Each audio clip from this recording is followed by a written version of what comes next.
Hello, my name is Marielle. Welcome to the worst movies of the year video. I saw some good movies this year, and some not so good ones. Here's a look at some movies that I didn't like, or I couldn't find a review for. For both my best and worst movies, I'm going to talk about movies that have already been released, but I've never seen, and then talk about 2023 films. Remember, this is just my opinion. We all have different tastes in movies. Without further ado, let's start our talk about the films that I didn't like that have already been released.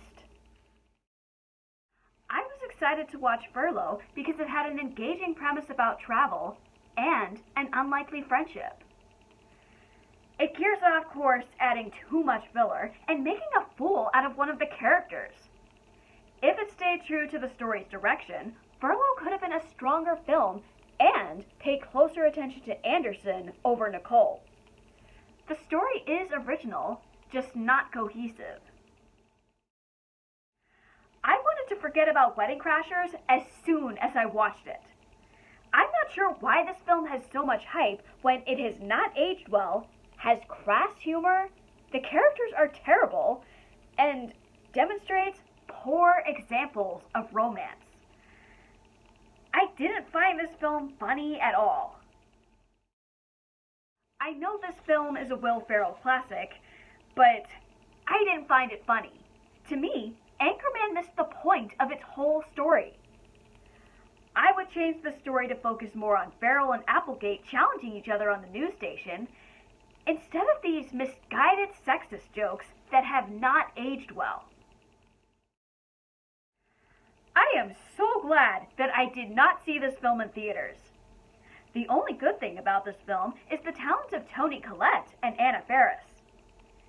This story had so much potential to be more, but falls flat with awful sex jokes and cringeworthy dialogue. Save your eyes, because there are other films that do this premise right. This movie is unsettling. I was intrigued by this film based solely on its premise and Rebecca Hall's involvement. The storyline for Resurrection is so convoluted that it fails to establish a clear direction. The only part of this film that you should watch is Rebecca Hall's magnificent 5-minute monologue, and you get the idea of the film. Otherwise, I don't recommend Resurrection. On to 2023 films that made the worst list. Haunted Mansion resembled more of a full-length SNL sketch than an actual movie.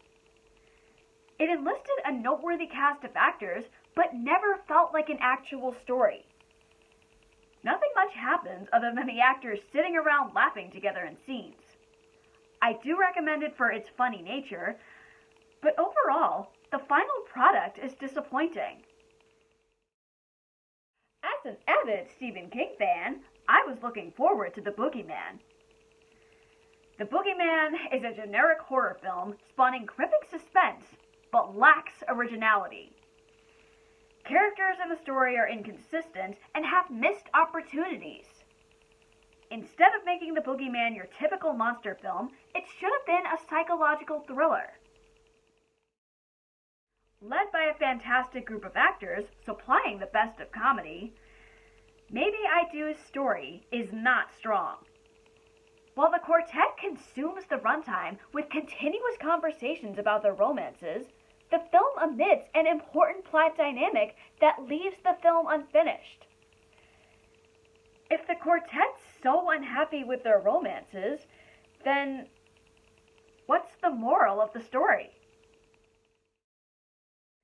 Your Place or Mine is a hollow story.